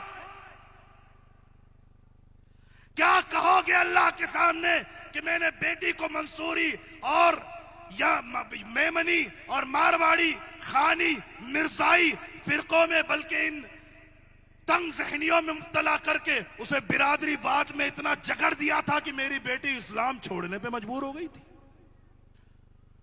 रसूलुल्लाह कहेंगे, अरे ओ मैं मोहम्मद, मैंने 11 शादियां की और सब अलग अलग कबीले में की थी, मेरे बच्चों ने शादियां की अलग अलग कबीलों में की, तू कौन था? तू कौन था जिसने अपनी बेटियों की शादियां बिरादरियों में कैद होकर की? ये बिरादरियों की पाबंदियां हटाओ, वरना वो दिन दूर नहीं है कि तुम अपनी बच्चियों को इस्लाम के दायरे से जाता हुआ देखते रहोगे, देखते रहोगे, देखते रहोगे। याद रखना। और ये शादियां जो तुम करते हो, इतना महंगा खर्च, इतनी महंगी शादियां, अरे रसूलुल्लाह ने लानत फरमाई है ऐसी शादी पर जिस शादी में खर्च ज्यादा होते हैं। जो शादियां जितनी सस्ती हो उसमें उतनी ही बरकत होती है, उतनी ही बरकत होती है। रसूलुल्लाह के दौर की शादी जानते हो कैसी थी? एक लड़की आती, कहती है रसूलुल्लाह, I am belonging from royal family of Makkah, but I have converted to Islam. I want to marry ya Rasulullah. हुजूर मैं कुफ्फारे मक्का, सरदाराने मक्का की रॉयल फैमिली से आई हूं। मैंने उनका दीन छोड़ा, मुसलमान हो गई हूं। या रसूल अल्लाह, शादी करना चाहती हूं, किसी मुसलमान के साथ शादी कर दीजिए। एक साहबी खड़े होते, कहते या रसूल अल्लाह, मैं इनसे शादी कर लूं? हुजूर ने कहा कर लो। हुजूर ने फरमाया क्या तुम्हारे पास सोना है ताकि तुम इसे महर में दे सको? लड़की से नहीं कहा दहेज में देने के लिए कुछ है, शादी के रिसेप्शन के लिए कुछ है, बारात वाले आएंगे उनका खाने का इंतजाम करने के लिए कुछ है, गाड़ी कौन सी दोगे, घोड़ा कौन सा दोगे, ऊंट कौन सा देगो? कुछ नहीं। लड़के से पूछा सोने की अंगूठी? कहा नहीं है। अच्छा चांदी है? कहा नहीं है या रसूल अल्लाह। कहा हल इंदक मिनल हदीद, लोहा है? लोहा, लोहे की अंगूठी है? कहा या रसूल अल्लाह वो भी नहीं। खामोश। फिर मेरे आका ने सर उठाया, आए हाय हाय, वो मुख्तारे कुल हैं जिसे जो चाहे अता कर दे। सर उठाया, कहते हल इंदक शैउम मिनल कुरआन, अरे तुम तो मुसलमान हो, कुरान की कुछ सूरतें याद है? कहा हाँ या रसूल अल्लाह याद है। कहा ये लड़की नई नई मुसलमान हुई है, इसे कुरान की सूरतें याद करा देना, यही तुम्हारा महर है, जाओ आज से तुम मियां बीवी हो। इनकी नस्लों में सलाहुद्दीन अय्यूबी पैदा होते हैं, इनकी नस्लों में गाजी पैदा होते हैं। तुम्हारी महंगी शादियों के नतीजे में शाहरुख खान और सलमान खान ही पैदा होंगे, सलमान फारसी कभी पैदा नहीं होंगे, याद रखना। चलिए, चूंकि मैंने पहले कहा था कि वी आर सो पंक्चुअल, तो तकरीर खत्म करने का वक्त आ गया है। हालांकि मैं अब भी बता रहा हूं, पिछली बार भी नागपुर वालों में कहकर गया था कि शुरुआत, अब भी कह के जा रहा हूं शुरुआत। इतने मौजू प्यासे हैं, अभी बहुत कुछ बोलना है मुझे, एक दर्द नहीं है सीने में। खत के छोटे से तराशे में नहीं आएंगे, खत के छोटे से तराशे में नहीं आएंगे, दर्द ज्यादा है लिफाफे में नहीं आएंगे। बहुत है, दिल में बड़े दर्द है। चलिए खैर, अपनी बात को यहां खत्म करता हूं कि मैं आपकी तरफ देख रहा हूं तो मेरे राइट साइड में एक स्टॉल लगा हुआ है जहां 2 किताबें रखी है जो मैंने लिखी है।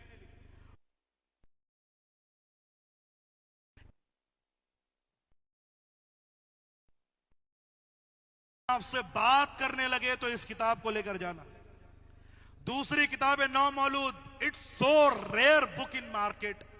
पूरे मार्केट में आपको एक किताब ऐसी नहीं मिलेगी जो सिर्फ इस टॉपिक पर हो कि घर में अगर बच्चा पैदा हो तो हमें करना क्या है। या तो बच्चा जिंदा पैदा होता है या मुर्दा पैदा होता है, दोनों हालतों में बच्चे के साथ क्या करना है, वो सारे अहकाम, बाल मुंडाने से लेकर, चांदी देने से लेकर, खतने से लेकर, अकीके से लेकर, सारे मसाइल बच्चे के हवाले से हमने कुरान हदीस से साबित किए, रेफरेंसेस भी लिख दिए, और नाम रखने के सारे बुनियादी उसूल मैंने उस किताब में लिख दिए हैं जो कुरान हदीस से साबित है। 100 लड़कों के नाम, 100 लड़कियों के नाम लिख दिए हैं जो कि बिल्कुल कुरान और हदीस के फरमान के मुताबिक है। उनके मीनिंग भी लिख दिए हैं, हिस्टोरिकल बैकग्राउंड भी लिख दिया है, उनकी फजीलत भी लिख दी है। एक ही बुक में 2 किताबें हैं, हर किताब 150 रुपए की है। आप लोग एक एक किताब मत लेके जाइए, इस नीयत से आप 5-5 किताबें 10-10 किताबें लीजिए कि अपने आसपास के लोगों को आप तकसीम करेंगे। इससे दीन का इल्म भी फैलेगा और ये मार्केट में एक नई शुरुआत है रोमन हिंदी में किताब लिखने की। व्हाट्सएप लैंग्वेज जो आप टाइप करते हैं उसी लैंग्वेज में मैंने किताब लिखी है, तो ये किताब लेते हुए जाइएगा। और दिल से शुक्रगुजार हूं सबसे पहले बाबा ताजुद्दीन दरगाह ट्रस्ट का, जिन्होंने हमें मौका दिया। फिर दिल से शुक्रगुजार हूं असरा फाउंडेशन का, जिनकी कोशिशों के नतीजे में ये जलसा कामयाब हो पाया। फिर दिल से शुक्रगुजार हूं ताज का लंगर कमेटी का, जिन्होंने हमारी किताबों को लोगों तक पहुंचाने के लिए एक जरिया मुहैया किया। और दिल से शुक्रगुजार हूं तमाम आशिकान ताजुल वरा का, जिन्होंने सुनने के लिए अपने जहन दिल हाजिर किए। लेकिन सुनने से काम नहीं बनता, अमल से जिंदगी बनती है, जन्नत भी जहन्नम भी। ये खाकी अपनी फितरत में न नूरी है न नारी है। अल्लाह ताला हम सबको कहने सुनने से ज़्यादा अमल की तौफीक अता फरमाए। व आखिरु दावाना अनिल हम्दुलिल्लाहि रब्बिल आलमीन। वस्सलामु अलैकुम व रहमतुल्लाहि व बरकातुहू। माशाअल्लाह, सुभान अल्लाह। मैं जनाब काशिफ काजी साहब से गुजारिश करता हूँ कि वो स्टेज पर तशरीफ़ लाए। लीजिए, अब मैं बिला ताख़ीर सदारती ख़िताब के लिए मुल्तमिस हूँ हज़रत अल्लामा मौलाना अशफाक़ अहमद ख़ान साहब से कि हज़रत अपने मवाइज़ हसना से हमें मुस्तफ़ीज़ फरमाए। अस्सलामु अलैकुम व रहमतुल्लाहि व बरकातुहू। नहमदुहु व नुसल्ली अला रसूलिल करीम।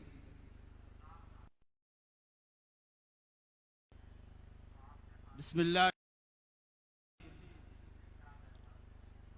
ज़रबल्लाहु मसलन अब्दन ममलूकन ला यक़दिरु अला शै व मन रज़क़नाहु मिन्ना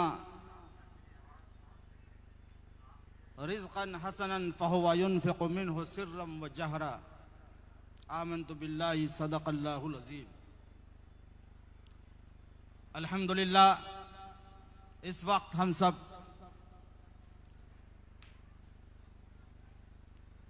जश्न उर्स सरकार ताजुल औलिया अलैहि रहमतुर रहमान में हाजिर हैं।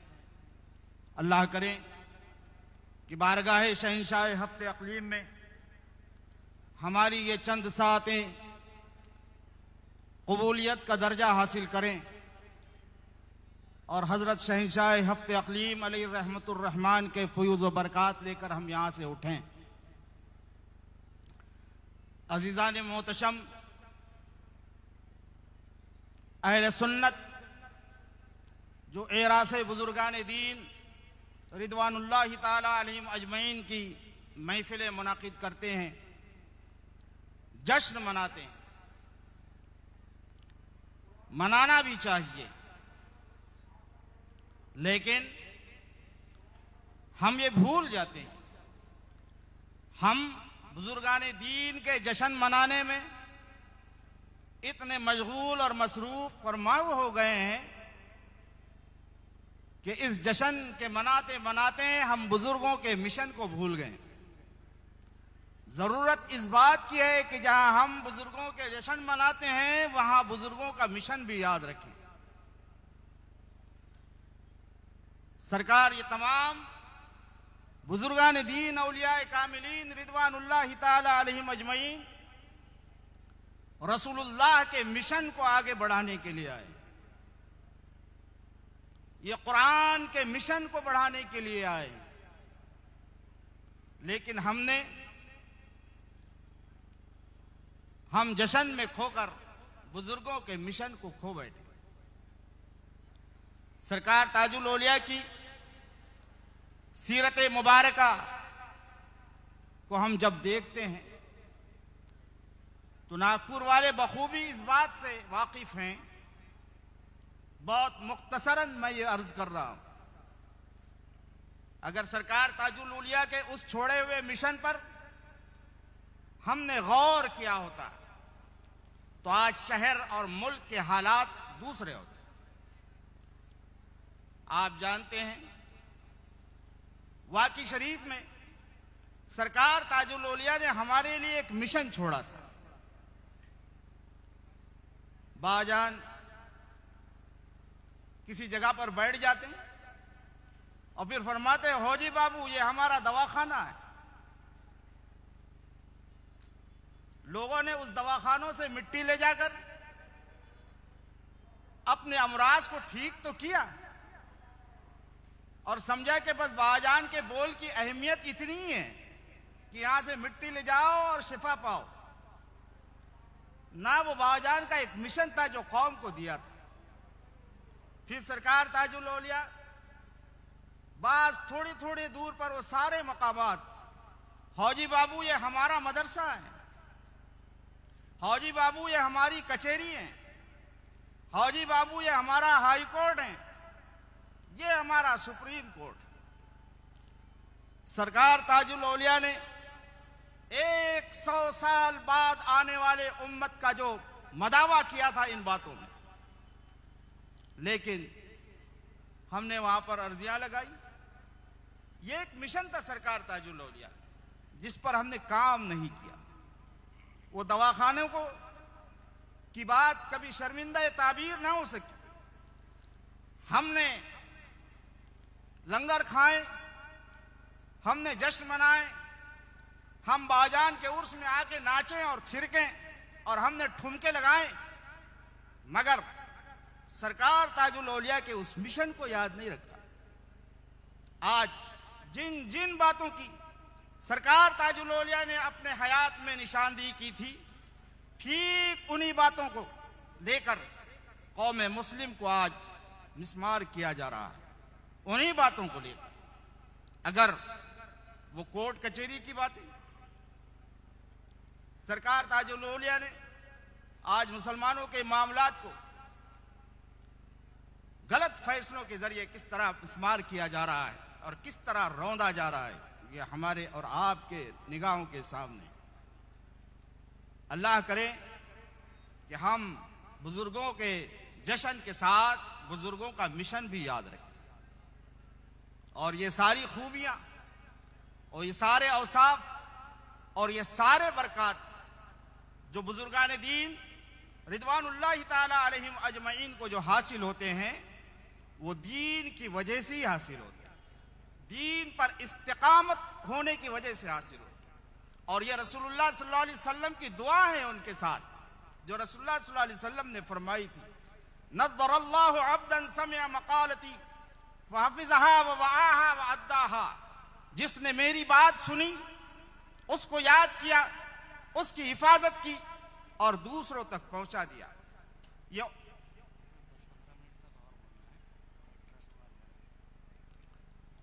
ये उम्मत को दिया हुआ रसूलुल्लाह सल्लल्लाहु ताला अलैहि वसल्लम का तावीज़ है और ये हर एक के लिए तमाम बुजुर्गान दीन औलिया कामिलीन रिदवानुल्लाह ताला अलैहिम अजमईन की सीरत मुबारका अगर आप देखें तो रसूलुल्लाह की इसे फरमाने आलिशान के इर्दा गिर्द घूमती हुई नजर आती। सारे औलिया इकराम ने यही किया जो रसूलुल्लाह ने फरमाया। ये एक दुआया कलिमात थे सरकार के, नद्दरल्लाह, हरा भरा रहे वो शख्स, खुश खुर्रम रहे वो शख्स, शादो आबाद रहे वो शख्स। कौन शख्स? जिसने मेरी बात सुनी और उसे याद किया और उसकी हिफाजत की और दूसरों तक पहुंचा दिया। गौसे आजम से लेकर सरकार ताजुल औलिया तक और इमाम आजम अबू हनीफा रज़ी अल्लाह ताला अन्हु से लेकर दौरे हाजिर के तमाम फुक़हा और उलमा तक सब ने इसी हदीस पाक को और रसूलुल्लाह सल्लल्लाहु अलैहि वसल्लम के इस फरमान आलिशान को अपने सीने और कलेजे से लगाया। हुजूर की बात सुनी, उसे याद किया, उसकी हिफाजत की और फिर दूसरों तक पहुंचा दिया। उसका नतीजा यह निकला कि जो हुजूर की वो जो बात थी, शादो आबाद रहे वो शख्स। तो हुजूर की बात सुनने, उसको याद करने, उसकी हिफाजत करने और दूसरों तक पहुंचा देने का शरफ यह होता है कि वो रसूलुल्लाह के उस दुआया कलिमात का मुस्तहिक हो जाता है। हरा भरा रहे वो शख्स, खुश खुर्रम रहे वो शख्स। ये बुजुर्गान दीन औलिया कामिलीन रिदवानुल्लाह ताला अलैहिम अजमईन न सिर्फ उन्होंने अपने जिंदगी में हुजूर की बात सुनी, न सिर्फ ये जिंदगी में शादो आबाद रहे, बल्कि उनके जाने के बाद आज सदियां बीत गई है, वो जिंदगी में भी शादो आबाद रहे और सदियां बीत जाने के बाद उनके आस्थाने भी आज शादो आबाद नजर आते हैं। और सिर्फ इसी पर बस नहीं, बल्कि जो इन आस्थानों से जुड़ जाता है वो भी शादो आबाद हो जाता है। ये रसूलुल्लाह सल्लल्लाहु ताला अलैहि वसल्लम का दिया हुआ तावीज। जब थोड़ी बहुत परेशानी आती है तो हम तावीज वालों को ढूंढते हैं ताकि परेशानियां हमारी दूर हो जाएं। ये तावीज तो रसूलुल्लाह ने हर उम्मती को दिया है। अगर परेशानी से निजात चाहिए, शादो आबाद रहना चाहता है कोई, खुश खुर्रम रहना चाहता है कोई, तो वह रसूलुल्लाह की बात सुने, उसको याद करें, उसकी हिफाजत करें और लोगों तक पहुंचाएं। जहां तक लोगों तक बात जो पहुंचाने की थी, लोगों तक हम क्या पहुंचाए?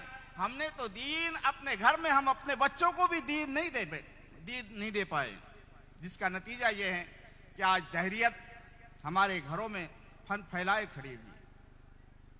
हमें बुजुर्गान दीन रिदवानुल्लाहि ताला अलैहिम अजमईन के इस मिशन पर काम करना होगा। सरकार ताजुल औलिया का वो छोड़ा हुआ वो मिशन, फौजी बाबू ये दवाखाना है, ये हमारी कचेरी है, ये हमारा कोर्ट है, ये हमें कुछ कह रहा है, कुछ करने के लिए आमादा कर रहा है।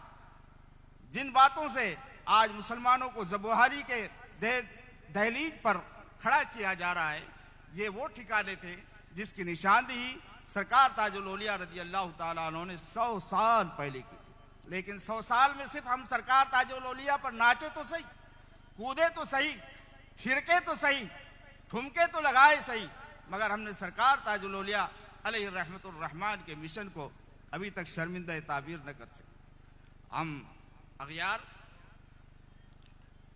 दूसरों को देखें, सरकार एक रिसाला हम सरकार ताजुल औलिया के नाम पर नहीं निकाल पाए, एक रिसाला जिसमें हम सरकार ताजुल औलिया की हयात को आम से आम करते, एक रिसाला नहीं कर। ये तो अल्लाह तबारक व तआला का एहसान अजीम है इन बुजुर्गान दीन पर।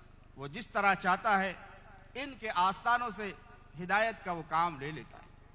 और क्यों न कुरान अजीम ने इन नेक बंदों के ताल्लुक से जो मिसाल दी, लोग शुकूक व शुबहात में होते हैं कि आस्थानों से क्या मिलता है, कब्रों से क्या मिलता है, कब्रों से क्या मिलता है, ये कुरान से पूछें। अल्लाह रब्बुल इज्जत ने हर एक को एक जैसा, सबको एक जैसा पैदा नहीं किया, बल्कि अल्लाह ताला ने अपनी मुकद्दस किताब में इरशाद फरमाया, ज़रबल्लाहु मसलन अब्दन ममलूकन ला यक़दिरु अला शै। एक बंदा अल्लाह ताला ने ऐसा पैदा किया है जिसको कुछ नहीं दिया, कल्लाश बनाया है। और दूसरा बंदा ऐसा अल्लाह रब्बुल इज्जत ने पैदा किया, वमन रज़क़नाहु मिन्ना रिज़क़न हसना। और फिर एक बंदा वो है जिसको हमने अपने करम अजीम से रिज़्क़ हसन अता फरमाया। तो जिसको अल्लाह ताला रिज़्क़ हसन अता करता है वो क्या करता है, फ़हुवा युनफ़िक़ु मिन्हु सिर्रन व जहरा।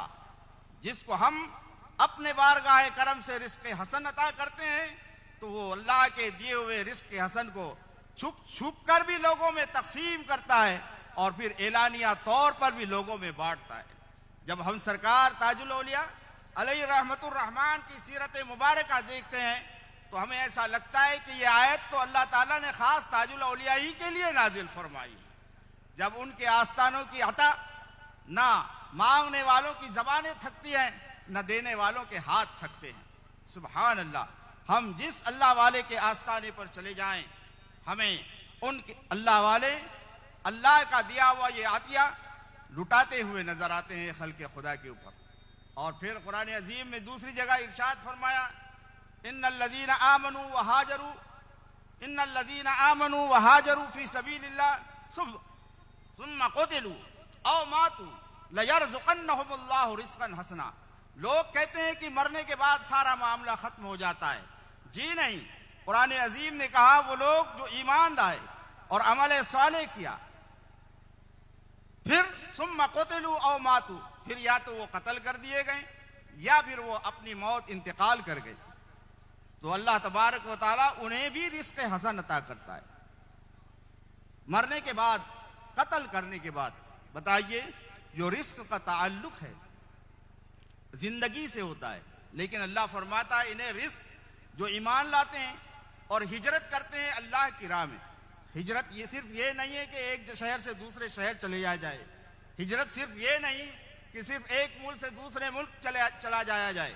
हिजरत ये भी है कि हम दुनिया से दीन की तरफ हिजरत करें, हम बुराइयों को छोड़कर अच्छाइयों की तरफ हिजरत करें, ये भी एक हिजरत है।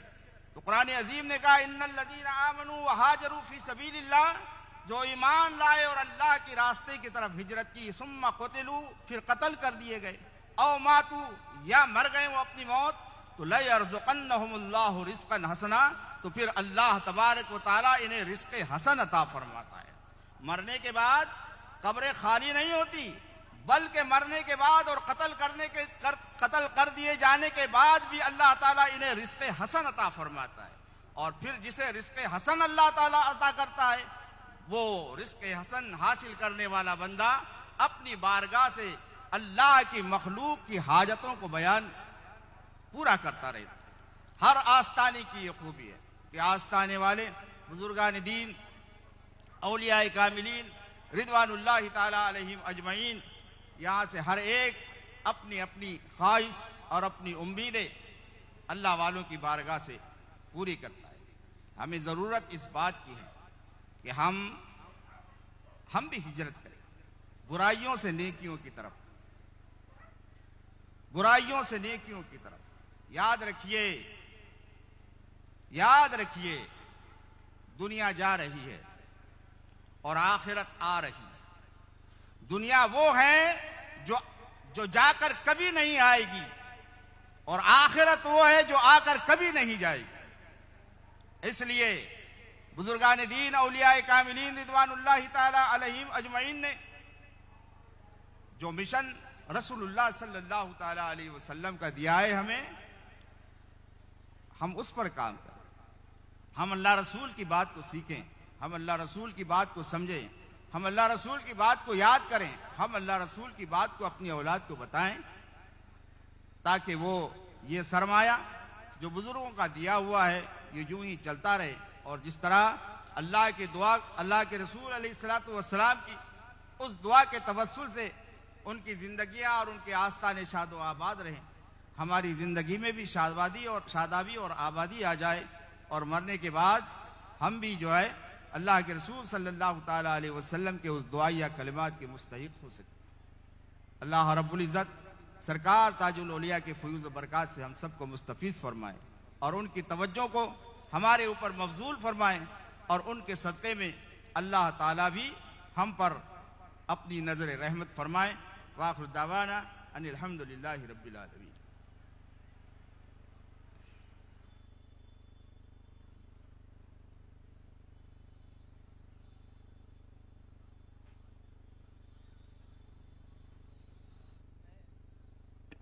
मैं मौलाना फिरोज साहब क़िबला से मुल्तमिस हूँ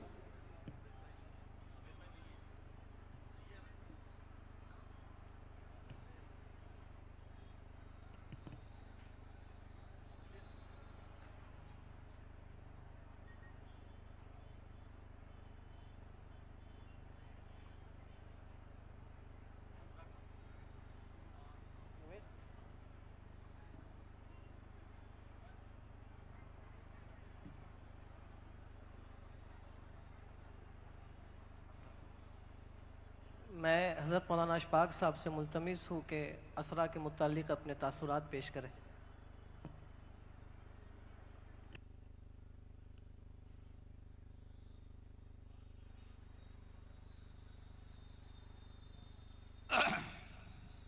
अल्हम्दुलिल्लाह,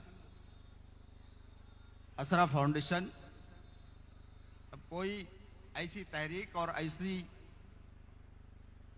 ऐसा फाउंडेशन नहीं है शहर और अतराफ शहर में जो मोहताज तारुफ है। हर कोई शहर के हर मोहल्ले, हर गली, हर मस्जिद और हर मस्जिदों के इमाम और उसके अराकीन और आम से आम लोग भी असरा फाउंडेशन के खिदमात से बखूबी वाकिफ हैं। हमें चाहिए कि हम असरा फाउंडेशन की पुरजोर हिमायत करें और सरकार ताजुल औलिया के दिए हुए उस मिशन पर अल्लाह ताला असरा फाउंडेशन को गामजन फरमा दें। सिर्फ असरा फाउंडेशन एक दो पहलू पर काम नहीं करता, बल्कि जिंदगी के बहुत से ऐसे शोबे हैं जिस पर आज असरा फाउंडेशन काम कर रही है। तो हमें भी चाहिए, और ये सारे काम बगैर दिरहम दीनार के नहीं होते हैं, हर काम पैसे की ज़रूरत पर ही होता है। इसलिए हमें चाहिए कि हम अपने इस अजीज़ और मोहकम मुस्तहकम जो ऑर्गेनाइजेशन है असरा फाउंडेशन का, हम उसे मजबूत से मजबूत करें। अरे जब तक नहीं होगा तो अल्लाह करे कि असरा फाउंडेशन की हम दस्त तो बाजू बने और उसकी हिमायत करें, और जो ज़रूरियात हैं और जो कौम की खिदमत वो अंजाम दे रही हैं, अल्हम्दुलिल्लाह उसमें हम भी शरीक हों। वाखिर दावाना अल्हम्दुलिल्लाहि रब्बिल आलमीन।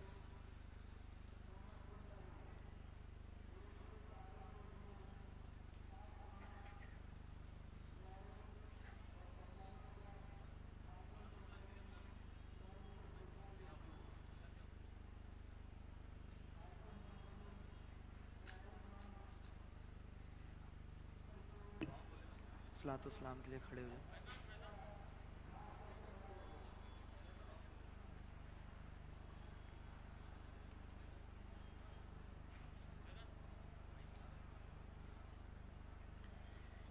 या नबी सलाम अलैका, या रसूल सलाम अलैका, या हबीब सलाम अलैका, सलावतुल्लाह अलैका, तलअल बद्रु अलैना मिन सनियतिल वदाई, वजब शुक्रु अलैना मदा लिल्लाहि दाई।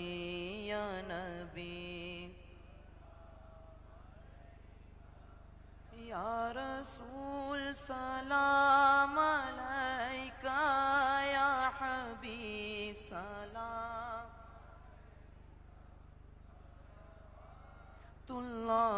अलैका, अस्तुफैलेगा से आजम गंज बख्श फैज़ आलम, सदकाए इमाम आज़म, दूर हो सभी के रंजो गम। या नबी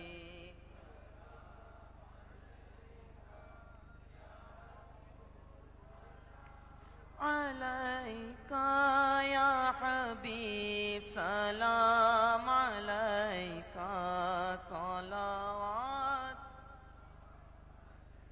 सदका दो गौसुल वरा का, सदका दो ख्वाजा पिया का, सदका दो ताजुल वरा का, इश्क दो अहमद रजा सा। या नबी